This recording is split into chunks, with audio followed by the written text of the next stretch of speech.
لمن يقتل في سبيل الله قرآن کہہ رہا ہے کہ زندہ ہے سب شہید، اس زندگی کا تم کو نہیں ہے مگر شعور، اس زندگی کا تم کو نہیں ہے مگر شعور، اور زندہ ہے اپنی قبر مبارک میں حضور، اور اندھے کو آئے کیسے نظر ان کی زندگی، اندھے کو کیسے آئے نظر ان کی زندگی، بے نور اس کی آنکھ ہے ان کی حیات نور۔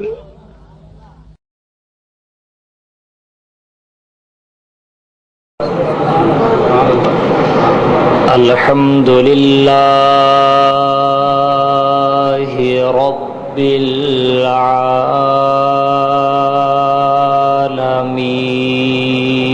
العالمین والعاقبۃ للمتقین،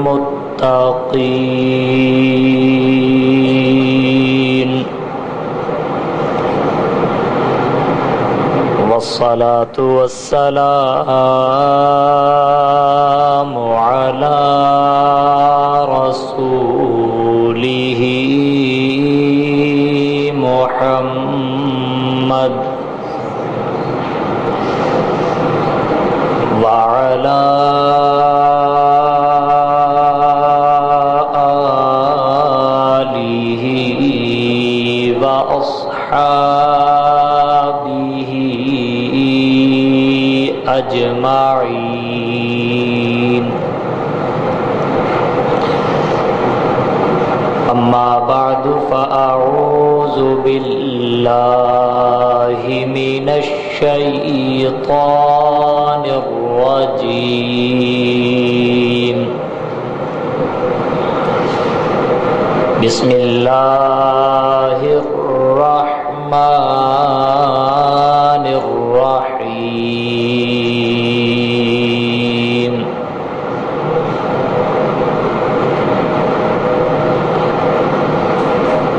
کل نفس ذائقۃ الموت،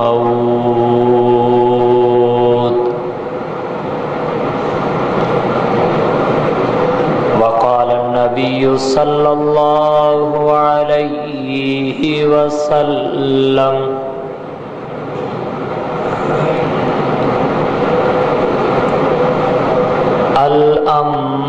الانبیاء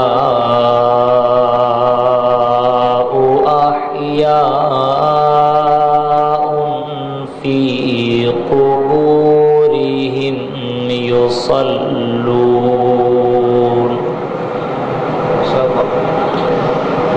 سبحان ربک رب العزة عما یصفون، وسلام علی المرسلین والحمد للہ رب العالمین۔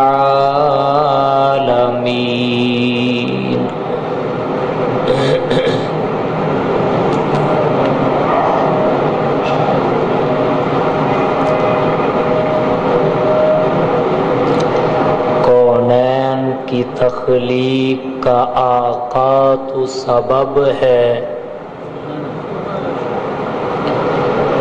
کونین کی تخلیق کا آقا تو سبب ہے، اسلام کا مفہوم تیرے در کا ادب ہے، کونین کی تخلیق کا آقا تو سبب ہے، اسلام کا مفہوم تیرے در کا ادب ہے،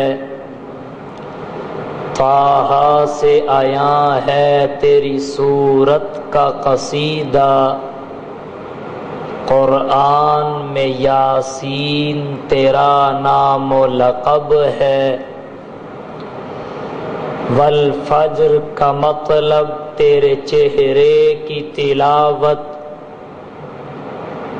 والفجر کا مطلب تیرے چہرے کی تلاوت، واللیل تو آقا تیری زلفوں کا لقب ہے۔ انتہائی واجب الاحترام،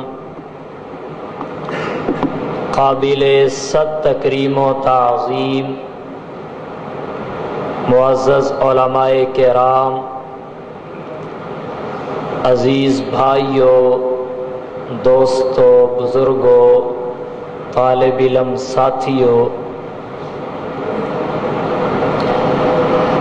آج کی اس تقریب کو عقیدہ حیات النبی صلی اللہ علیہ وسلم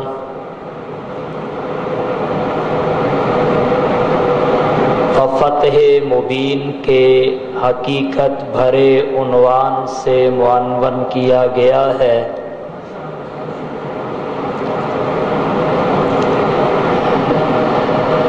میرے بعد کثیر تعداد میں علماء کرام اپنے اپنے وقت پر اپنے اپنے خیالات کا تفصیلاً اظہار فرمائیں گے۔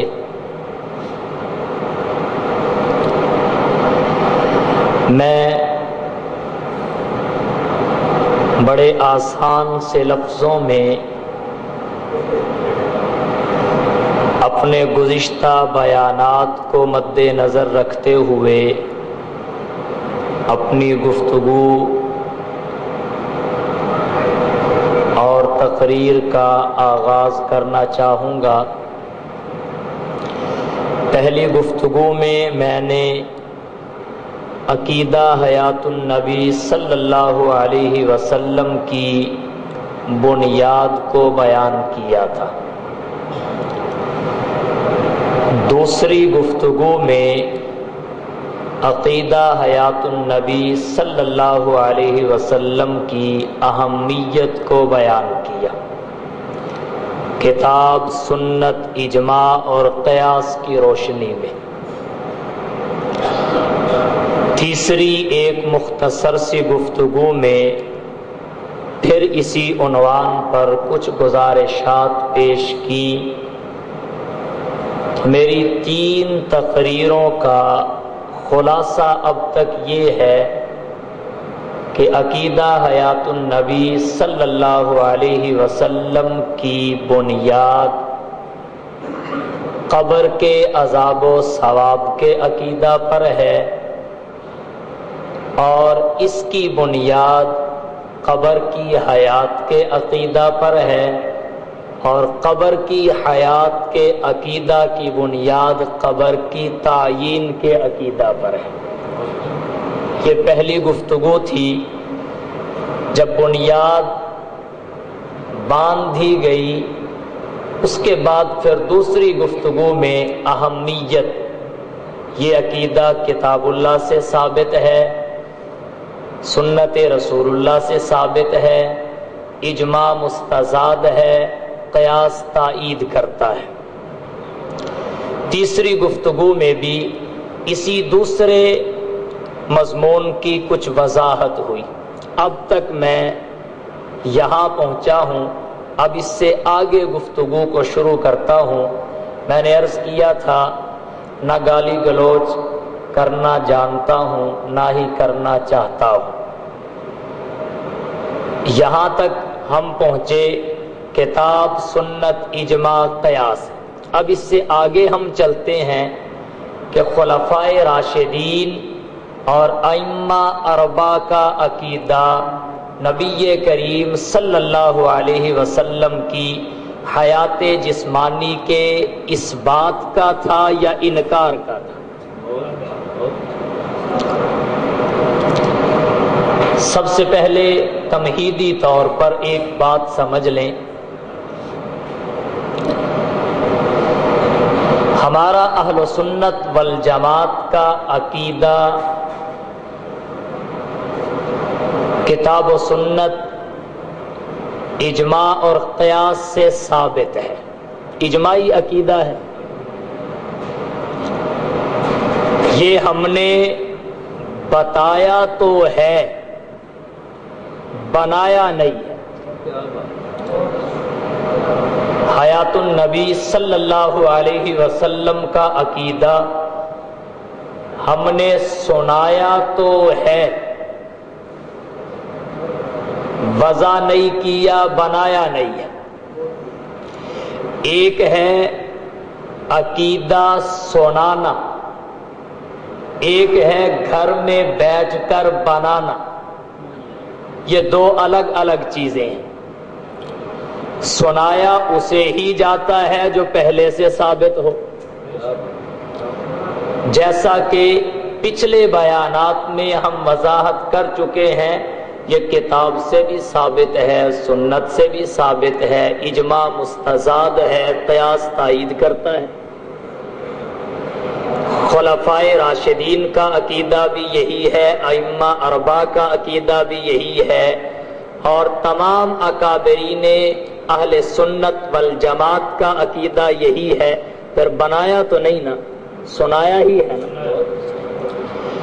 اور جو عقیدہ کتاب سے بھی ثابت نہیں، سنت سے بھی ثابت نہیں، اجماع سے بھی ثابت نہیں، قیاس بھی اس کی تائید نہیں کرتا، خلفائے راشدین کا بھی نہیں، ائمہ اربعہ کا بھی نہیں، 1400 صدیوں کے اہل سنت والجماعت اکابرین کا بھی نہیں، پھر سنانے والی تو بات ختم ہو گئی، بنانے والی ہو گئی۔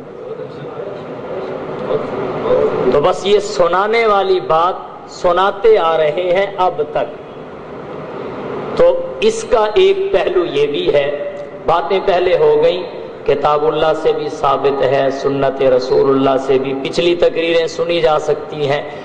اب عرض یہ کرنا چاہتا ہوں کہ خلفائے راشدین کا بھی یہی عقیدہ تھا یا کوئی اور؟ ائمہ اربعہ کا بھی یہی عقیدہ تھا یا کوئی اور؟ بس یہ دو پہلو اپنے وقت کے لحاظ سے، اس کے بعد کی تقریر میں پھر ائمہ اربعہ کے بعد سے لے کے ہم آئیں گے حضرت نانوتوی، حضرت گنگوہی، علامہ شبیر احمد عثمانی، حسین احمد مدنی رحمہم اللہ تک۔ خلفائے راشدین میں سب سے پہلا نمبر حضرت ابو بکر صدیق رضی اللہ تعالی عنہ کا ہے۔ ان کا عقیدہ نبی کریم صلی اللہ علیہ وسلم کی حیات جسمانی کے اس بات کا تھا۔ بخاری شریف صفحہ نمبر 517 پر حضرت ابو بکر صدیق رضی اللہ تعالی عنہ کا خطبہ موجود ہے۔ اس خطبہ میں حضرت صدیق اکبر نے نبی کی وفات کی بات بعد میں کی ہے، وفات کے بعد حاصل ہونے والی حیات کی بات پہلے کی ہے۔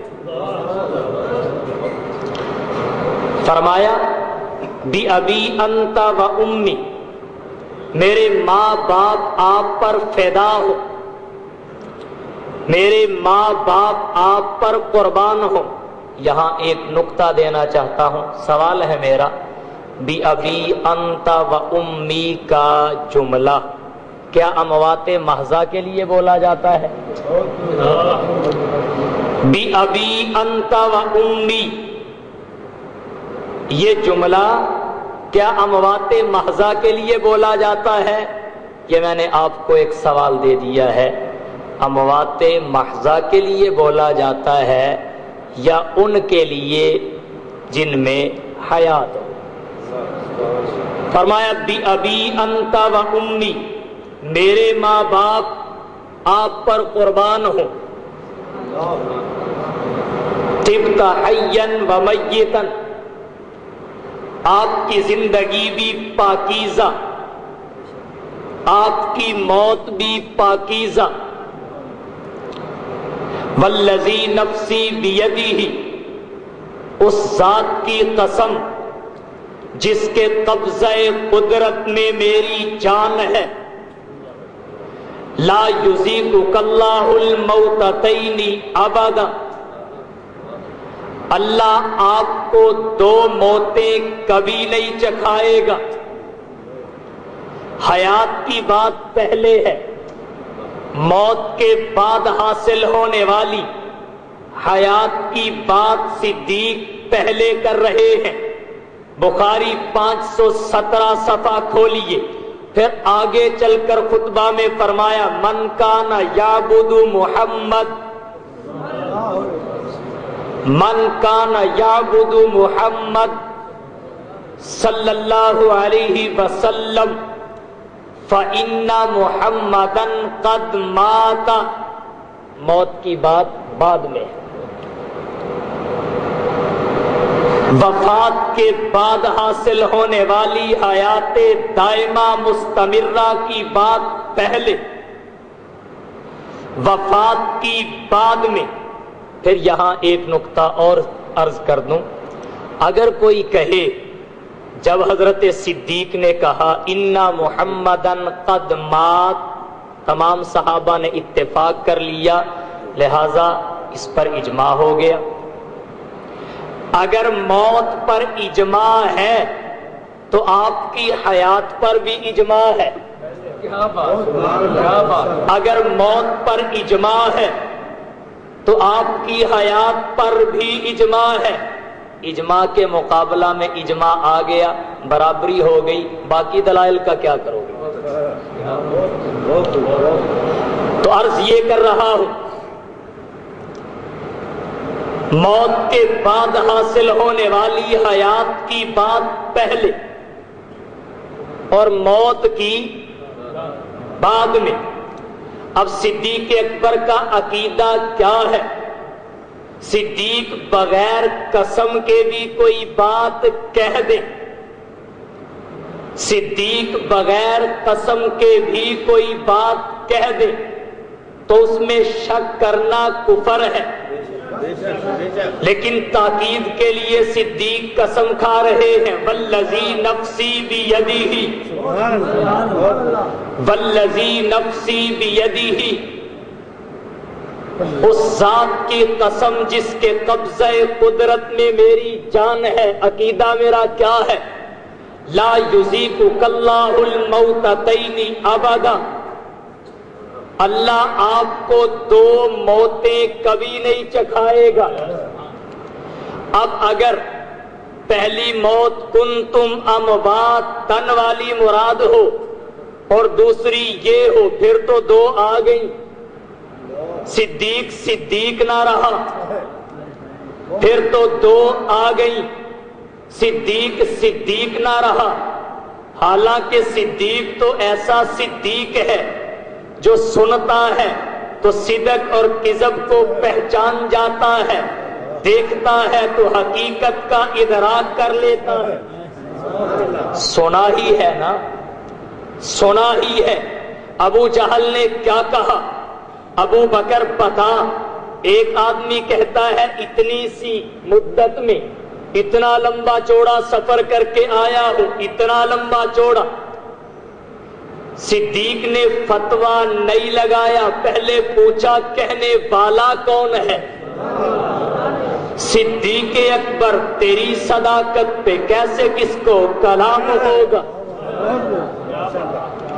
صدیق اکبر تیری صداقت پہ کیسے کس کو کلام ہوگا کہ دونوں عالم میں بعد نبیوں کے اونچا تیرا مقام ہوگا. نبی کا روزہ ہے جس کا مدفن، نبی کا روزہ ہے جس کا مدفن، اور رشک عالم ہے جس کا مسکن. خدا کی جنت بھی جس کو ترسے وہ کتنا ذی احترام ہوگا. تو صدیق تو بغیر قسم کے بھی کوئی بات کہے اس کی صداقت اور حقانیت میں شبہ نہیں ہوتا. یہاں تو قسم کھا کے کہہ رہے ہیں وہ درویش دربار شاہ رسولہ، وہ درویش دربار شاہ رسولہ، وہ تصویر ایکان صدیق اکبر، گلستان آقا نے سینچا ہے دی کا، بہار گلستان صدیق اکبر، رسالت کی راہوں کا محفوظ ساتھی، رسالت کی راہوں کا محفوظ ساتھی، محمد کا ارمان صدیق اکبر، محمد تو سلطان ہے سب انبیاء کے مگر امت کے سلطان صدیق اکبر۔ تکبیر، شان صدیق اکبر زندہ باد، حیات النبی زندہ باد، حیات النبی زندہ باد۔ اگر ایک موت وہ مانی جائے جو کیف تکفرون باللہ وکنتم امواتا، تو پھر دوسری آئی، دو تو پوری ہو گئی، دو جمع ہو گئی، اور دو جمع ہو نہیں سکتی۔ اس لیے پروردگار عالم کے پیغمبر کے صدیق نے کہا ہے والذی نفسی بیدہ۔ اب پہلی مراد نہیں، ایک یہ مراد ہے جس کے ذریعے اللہ نے وعدہ موت پورا کیا ہے، کل نفس ذائقۃ الموت انک میت وانہم میتون، وعدہ موت پورا ہو گیا۔ اب اس کے بعد آپ کو جو روزہ اطہر میں حیات حاصل ہوئی ہے اس کی ابتدا تو ہے، انتہا نہیں ہے۔ تب صادق آتا ہے کہ لا یذیقک اللہ الموتتین ابدا۔ تو صدیق کا عقیدہ یہ ہے۔ بخاری کے 517 صفحہ پر یہ روایت ہے، اس کے تحت حاشیہ بھی بڑا لمبا ہے۔ اب میں تھوڑا سا حاشیے پہ تبصرہ کرتا ہوں جو اس خطبے کے تحت بخاری میں موجود ہے۔ حاشیہ میں کیا ہے؟ تمسک بہذا من انکر الحیات فی القبر، تمسک بہذا من انکر الحیات فی القبر، اس کے ساتھ دلیل کنوں نے پکڑی؟ اس خطبہ صدیق سے، اس روایت سے دلیل کن لوگوں نے پکڑی؟ بخاری کا حاشیہ کہتا ہے من انکر الحیات فی القبر، جنہوں نے نبی کی حیات جسمانی فی القبر کا انکار کیا۔ اور جواب اس کا کنہوں نے دیا؟ وَأُجِيبَ عَنْ أَهْلِ السُّنَّةِ، وَأُجِيبَ عَنْ أَهْلِ السُّنَّةِ، اور جواب دیا گیا اہل سنت والجماعت کی طرف سے۔ کون اہل سنت والجماعت؟ المثبتین لذالک، جو نبی کی قبر میں حیات کو ثابت کرتے ہیں۔ نعرہ تکبیر، نعرہ تکبیر، کل بھی نبی زندہ تھے، کل بھی نبی زندہ تھے، عقیدہ حیات النبی۔ اب دیکھیں، دو الگ الگ چیزیں ہیں، ایک منکر ہے، ایک مثبت ہے۔ مثبت اہل سنت والجماعت ہے، اور منکر کیا ہے؟ منکر کیا ہے؟ مثبت کون ہے؟ اجیب عن اہل السنت المثبتین لذالک، جو ثابت کرتے ہیں وہ تو اہل سنت ہیں، جو انکار کرتے ہیں وہ کہاں اہل سنت ہیں؟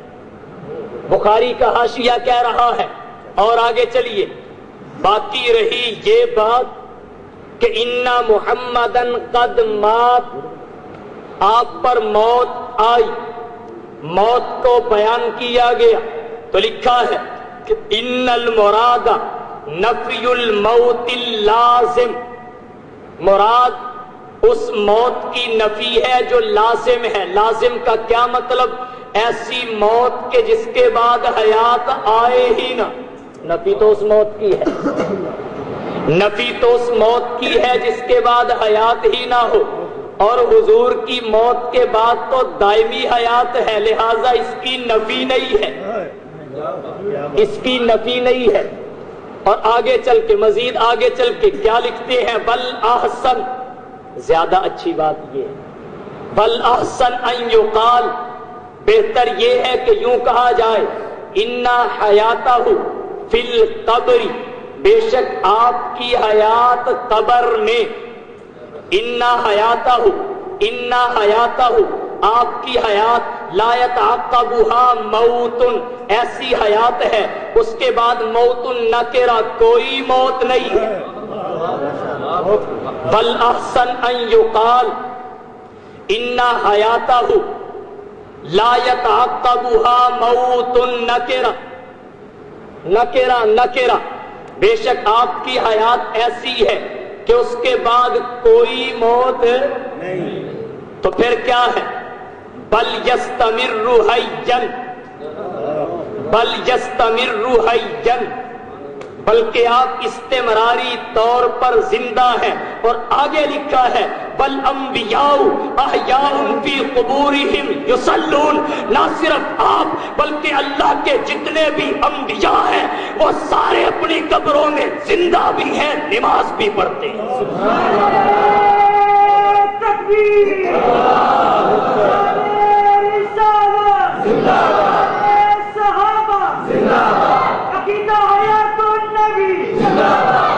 یہ بنایا نہیں جا رہا، یہ بنایا نہیں جا رہا، یہ سنایا جا رہا ہے. یہ بنایا نہیں جا رہا، یہ پڑھ کر سنایا جا رہا ہے. تو صدیق کا عقیدہ سمجھ میں آیا. اب آئیے فاروق کے عقیدے پر. جذب القلوب صفحہ نمبر 200. جذب القلوب صفحہ نمبر 200. بخاری کے بھی روایتیں ہیں، دیگر احادیث کی کتابوں کی بھی ہیں، لیکن آج سرسری سی گفتگو کر رہا ہوں وقت بچانے کے لیے. جذب القلوب صفحہ نمبر 200 پر موجود ہے کہ حضرت عمر فاروق رضی اللہ تعالی عنہ جب کسی سفر سے مدینہ پلٹتے تھے، جب کسی مہم سے واپس آتے تھے، تو حضرت عمر پہلا کام کیا کرتے تھے؟ کار عمر. حضرت عمر پہلا کام کیا کرتے تھے؟ اول کار عمر ابتدا کرد سلام پیغمبر بود. اول کار عمر ابتدا کرد سلام پیغمبر بود. جذب القلوب صفحہ نمبر 200. حضرت عمر جب کسی مہم سے واپس پلٹتے، جب کسی سفر سے واپس پلٹتے، جب مدینہ سے باہر جاتے، واپس مڑ کر آتے، تو نبی کریم صلی اللہ علیہ وسلم کے روضہ اطہر پہ حاضری دیتے، وہاں صلاۃ و سلام کے نذرانے پیش کرتے، صلاۃ و سلام کے ہدیے اور تحفے پیش کرتے. اور سلام کا پیش کرنا یہ اس بات کی علامت ہے کہ حضرت عمر بھی نبی کو زندہ سمجھتے ہیں.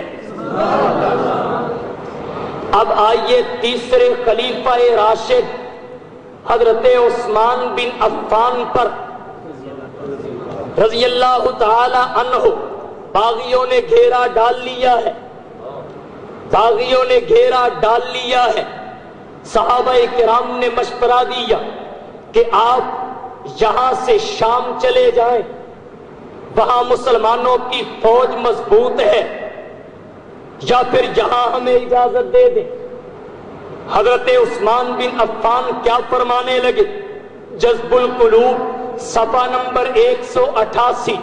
حضرت عثمان بن عفان نے فرمایا ملک شام میں اس لیے جانا جائز نہیں سمجھتا کہ دارالہجرت چھوٹ جائے گا. ملک شام میں جانا جائز نہیں سمجھتا اس لیے کہ دارالہجرت کو نہیں چھوڑ سکتا. نہ دارالہجرت چھوڑ سکتا ہوں، نہ نبی کی ہمسائیگی چھوڑ سکتا ہوں، نہ نبی کی ہمسائیگی چھوڑ سکتا ہوں. جان تو دے سکتا ہوں لیکن نبی کی ہمسائیگی چھوڑ نہیں سکتا، نبی کی ہمسائیگی چھوڑ نہیں سکتا. اب یہاں سے استدلال سمجھیں. نبی کے روزے کا قرب، نبی کے روزے کا قرب ہمسائیگی تبھی کہلائے گا جب حضور اس میں زندہ ہوں گے. اگر حضور صلی اللہ علیہ وسلم کا جسم روح کے تعلق کی وجہ سے روضہ اطہر میں حیات خاصہ کے ساتھ حیات نہیں ہے، صلاۃ و سلام سنتا نہیں ہے، وہ الیاذ باللہ بے حس بے جان ہے، صرف اکرامن محفوظ ہے، تو پھر اس قرب کا کیا فائدہ؟ پھر اس قرب کا کیا فائدہ؟ یہ قرب تو پھر لذت کا سامان پیدا بھی نہیں کرتا، چہ جائے کہ عثمان اس قرب پہ جان قربان کر دے۔ حضرت عثمان جان قربان کر رہے ہیں، توجہ ہے؟ تو حضرت عثمان کا عقیدہ بھی کیا ہے کہ نبی اپنے روزے میں زندہ ہیں، حیات ہیں۔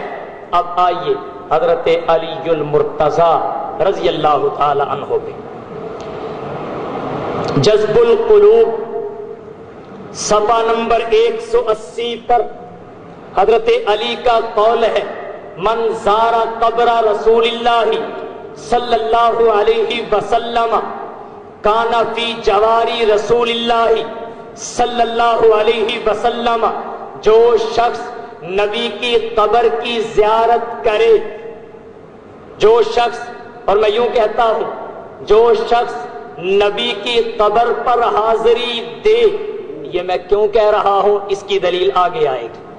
من زار قبر رسول اللہ صلی اللہ علیہ وسلم، جو نبی کی قبر پر حاضری دے، کان فی جواری رسول اللہ صلی اللہ علیہ وسلم، وہ نبی کی ہمسائیگی میں ہوگا، وہ نبی کی ہمسائیگی میں ہے۔ اب حضرت علی کا عقیدہ بھی وہی ہے کہ ہمسائیگی تبھی فائدہ دے گی جب اس میں حضور زندہ ہو۔ آپ کہیں گے یہ تو کوئی بات اتنی واضح نہیں ہے، چلیے واضح کر دیتے ہیں۔ زرقانی جلد نمبر 8 صفحہ نمبر 204 پر حضرت علی کے اس عمل کی علت ذکر کی گئی ہے۔ حضرت علی کے اس عمل کی علت ذکر کی گئی ہے کہ حضرت علی نے یہ کیوں کہا، اس لیے کہ اذ ہوا حی فیہ، یہ اس لیے کہا ہے کہ آپ صلی اللہ علیہ وسلم اذ ہوا حی فی القبر، آپ اپنی قبر میں زندہ بھی ہیں، یصلی فیہ، اس میں نماز بھی پڑھتے ہیں۔ اور ایک بات عرض کرتا چلوں، اب میرے ذہن میں آئی، حضرت عمر رضی اللہ تعالیٰ عنہ کا بھی عقیدہ تو یہی ہے نا، میں بیان کر آیا پیچھے۔ لیکن اگر کوئی شخص کہے جی اگر ان کا عقیدہ یہ تھا تو پھر وہ انہوں نے یوں کیوں کہا واللہ ما مات رسول اللہ صلی اللہ علیہ وسلم، اللہ کی قسم کھا کے کہا کہ اللہ کے رسول تو فوت ہی نہیں ہوئے۔ اور جو ہے سب کی اعتراض سمجھے ہیں، یہ بعد میں جو ہوگا اس کا جواب میں پہلے دے کر بھیجوں گا۔ واللہ ما مات رسول اللہ، حضرت عمر نے اس لیے کہا کہ حضرت عمر کی نظر اس وقت نبی کے دل پر تھی،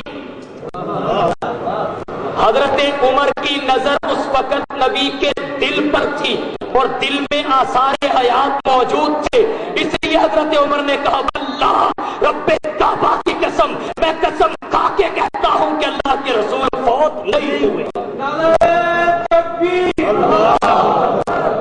جیسے فرشتوں کا روایت کسی موقع پر تفصیلاً عرض کروں گا، اب تلمیح ہے، اشارہ ہے، توجہ۔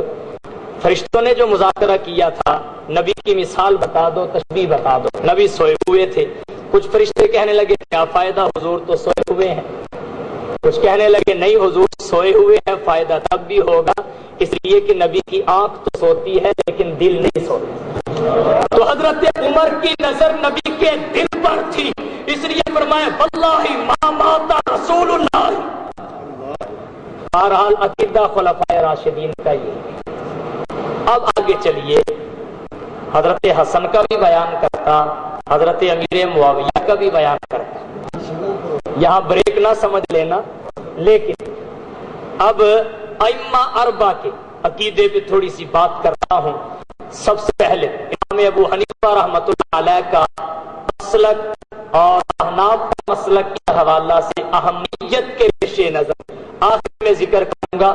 سب سے پہلے مالکیہ کا عقیدہ اس بارے میں کیا ہے؟ کیا مالکیہ آپ صلی اللہ علیہ وسلم کی حیات کے قائل ہیں یا انکار حیات کے قائل ہیں؟ اس بارے میں دیکھیے حضرت امام مالک رحمۃ اللہ علیہ مدینہ طیبہ میں زندگی گزری، مسجد نبوی میں روضہ رسول کے سامنے بیٹھ کر حدیث رسول کا درس دیتے رہے۔ ایک دن خلیفہ امیر المومنین ابو جعفر آیا، اس نے امام مالک کے ساتھ مسجد نبوی میں روضہ رسول کے سامنے کھڑے ہو کر گفتگو کرنا شروع کر دی۔ آواز ذرا بلند ہو گئی، امام مالک رحمت اللہ علیہ فرمانے لگے امیر المومنین آپ کیا کر رہے ہیں؟ آپ کو پتہ نہیں ہے اس مسجد میں آواز بلند نہ کریں، اس لیے کہ رسول اللہ صلی اللہ علیہ وسلم کی وفات کے بعد بھی آقا کا وہی احترام ہے جو حالت حیات میں تھا، وہی احترام ہے جو حالت حیات میں تھا۔ اور مالکیہ کے امام مالک کے بہت سارے ماننے والوں نے آپ صلی اللہ علیہ وسلم کی حیات پہ کتابیں لکھی ہیں، یہاں سے پتہ چلا کہ مالکیہ بھی آپ کی حیات کے قائل ہیں، تفصیل میں اب نہیں جاتا۔ اب آ جائیے شوافع پہ، شوافع بھی آپ صلی اللہ علیہ وسلم کی حیات کے قائل ہیں۔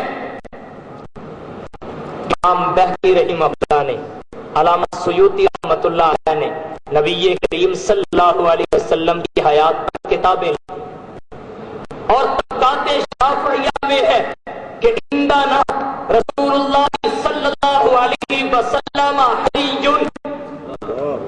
عندنا رسول اللہ صلی اللہ علیہ وسلم حی، کہ ہمارے نزدیک اللہ کے رسول زندہ ہیں۔ عندنا رسول اللہ صلی اللہ علیہ وسلم حی، ہمارے نزدیک اللہ کے رسول زندہ ہے۔ یہی محسوس بھی کرتے ہیں، یعلم جانتے بھی ہیں، وتعرض علیہ اعمال الامہ، ان پر امت کے اعمال بھی پیش کیے جاتے ہیں، اور ان پر صلوات و سلام جو پڑھا جائے وہ بھی ان تک پہنچایا جاتا ہے۔ ایک طبقات شافعیہ میں لکھا ہوا ہے، جہاں سے یہ بات روزے روشن کی طرح نکل کے سامنے آ جاتی ہے کہ جس طرح خلفائے راشدین کا عقیدہ نبی کی حیات کا ہے، جس طرح مالکیہ کا عقیدہ نبی کی حیات کا ہے، اسی طرح شوافع کا عقیدہ بھی نبی کی حیات کا ہے۔ اب آئیے حنابلہ پہ، اور روضہ کے صفحہ 14 پر موجود ہے قال ابن عقیل من الحنابلہ، ابن عقیل نے کہا جو حنابلہ میں سے ہے، قال ابن عقیل من الحنابلہ، ابن عقیل نے کہا جو حنابلہ میں سے ہے، کہا کیا ہوا صلی اللہ علیہ وسلم حی، ہوا صلی اللہ علیہ وسلم حی، آپ صلی اللہ علیہ وسلم حیات ہیں، کہاں؟ فی قبری، اپنی قبر میں، ویصلی، اور نماز بھی پڑھتے ہیں، نماز بھی پڑھتے ہیں۔ اب یہ میں پہلے عرض کر چکا ہوں کہ نماز مکلف ہو کے نہیں پڑھتے، تلذذ کے لیے پڑھتے ہیں، تلذذ کے لیے۔ اور اس کے جوابات میں نے عرض کیے گزشتہ بیانات میں، تو بہرحال حنابلہ کا عقیدہ بھی یہی ہے کہ ہوا حی فی قبری، ہوا حی فی قبری، اور قبر کیا ہے پہلے بیان میں اس کی خوب وضاحت ہو چکی ہے۔ اب آئیے احناف کا عقیدہ اس بارے میں، احناف کا عقیدہ کیا ہے؟ بڑی کتابوں کے حوالے نہیں دیتا، نور الازا کا حوالہ پیش کرنے لگا، نور الازا کا، اور اس لیے کہنے لگا ہوں کہ پڑھاتے ہوئے سامنے آ جائے گا، پڑھاتے ہوئے سامنے۔ نور الازا صفحہ نمبر 177 پر علامہ شرم بلالی لکھتے ہیں فلما هو مقرر عند المحققین، محققین کے نزدیک یہ بات طے شدہ ہے کہ انہ حی یرزق، آپ صلی اللہ علیہ وسلم حیات ہیں، انہیں رزق بھی دیا جاتا ہے، انہ حی یرزق یرزق یرزق، اور آگے آپ عبادات اور لذتوں سے نفع بھی اٹھاتے ہیں، صرف اتنی ہے غیر انہ اوجبا، علاوہ اس کے پردہ ڈال دیا گیا اب ساری القاصرین عن شرف المقامات، صرف وہ آنکھیں جو مقامات اور اس شرف کو دیکھنے سے قاصر ہیں ان سے پردے میں معاملہ کر دیا گیا، کرنا کیا ہے انہ حج یرزق، یہ احناف کا عقیدہ ہے اور طے شدہ، ولما هو مقرر عند المحققین۔ تو میں نے اختصار کے ساتھ خلفائے راشدین کا عقیدہ بھی اس بارے میں وضاحت سے بیان کر دیا، اور ائمہ اربعہ کا عقیدہ بھی اس بارے میں اب ایک سٹیپ اور ہے، ایک اور ہے اکابرین علماء دیوبند کا عقیدہ۔ اس میں سب سے پہلے تو اکابر کی تعین کرنی پڑے گی، سب سے پہلے اکابر کی تعین کرنی پڑے گی، کیونکہ یہ دیکھیں یہ دو راستے ہیں، یہاں تک تو دو ہیں، آگے جا کے پھر ایک ہی ہے، یہاں تک دو ہیں، یہ جا رہا ہے مولانا سرفراز خان صفدر رحمت اللہ علیہ کا راستہ، یہ جا رہا ہے مولانا عنایت اللہ شاہ صاحب گجراتی کا راستہ۔ اب یہ شروع سے مختلف نہیں تھے، یہ شروع سے مختلف، اشارہ سمجھ رہے ہیں، اوپر سے یوں آ رہا ہے نیچے سے یوں ہو گیا، توجہ ہے سب کی؟ امر معقول کو امر محسوس سے سمجھانا چاہتا ہوں، توجہ، اوپر سے یوں آ رہا ہے ایک ہی لکیر ہے اور آگے آ کے یوں ہو گیا ہے، بلکہ یوں بھی نہیں، اوپر سے یوں آ رہا ہے اور آگے آ کے یوں ہو گیا ہے، اوپر سے یوں آ رہا ہے اور آگے آ کے یوں نہیں، یوں ہو گیا ہے، توجہ ہے؟ اوپر سے یوں آ رہا ہے، کتاب سے، سنت سے، اجماع سے، قیاس سے، خلفائے راشدین سے، ائمہ اربعہ سے، اکابرین علماء اہل سنت والجماعت سے یوں آ رہا ہے اور آگے آگے یوں ہو گیا، توجہ ہے؟ اب اکابر کی تعین جہاں آ کے یوں ہوا اس سے اوپر اوپر اکابر ہیں، توجہ ہے؟ جہاں آ کے یوں ہوا اس سے اوپر اوپر اکابر ہیں، اب جو ان کا عقیدہ ہے ہمارا بھی وہی ہے، جہاں بھی اکابر والا عقیدہ اپنا لیں۔ اب ٹھیک ہے، ہمارے میں سے اگر کوئی کہے جی ہم مولانا عنایت اللہ شاہ صاحب کو اکابر نہیں مانتے، تم کہہ دو گے ہم امام اہل سنت مولانا سرفراز خان صفدر کو اکابر نہیں مانتے، لیکن جہاں تک ایک ہے اس سے اوپر تو اکابر تم بھی مانتے ہو، ہم بھی مانتے ہیں، اکابر تم بھی مانتے ہو، ہم بھی مانتے ہیں، لہذا اگلی گفتگو میں جہاں تک دوسرا اس سے راستہ نہیں نکلا، کب نکلا، کیسے نکلا، کہاں نکلا، اس سے اوپر اوپر کے اکابرین کا کیا نظریہ ہے، یہ آج اگلی گفتگو کی میں نے تمہید باندھ دی ہے، انشاءاللہ العزیز زندگی رہی اس پہ پھر تفصیلی گفتگو ہوگی۔ اللہ تعالیٰ ہم سب کو محبت رسول نصیب فرمائے، وآخر دعوانا ان الحمدللہ۔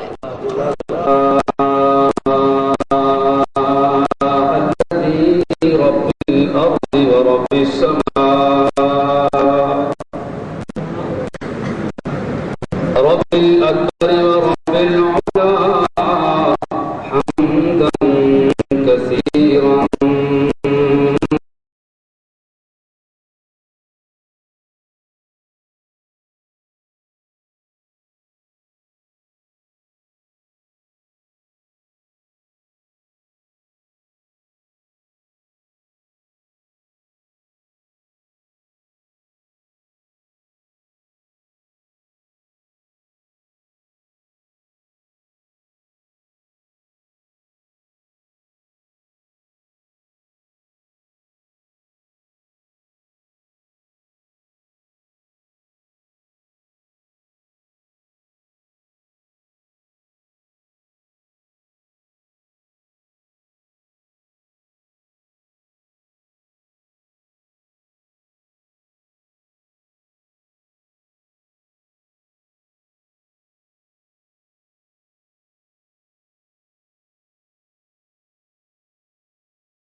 لا تقولوا ولا تقولوا لمن يقتل في سبيل اللہ.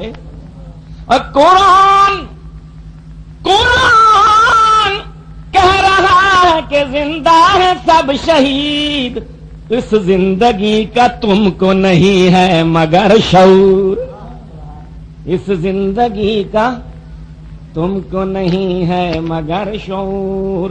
اور زندہ ہے اپنی قبر مبارک میں آ حضور. اور اندھے کو آئے کیسے نظر ان کی زندگی، اندھے کو کیسے آئے نظر ان کی زندگی. بے نور اس کی آنکھ ہے، ان کی حیات نور.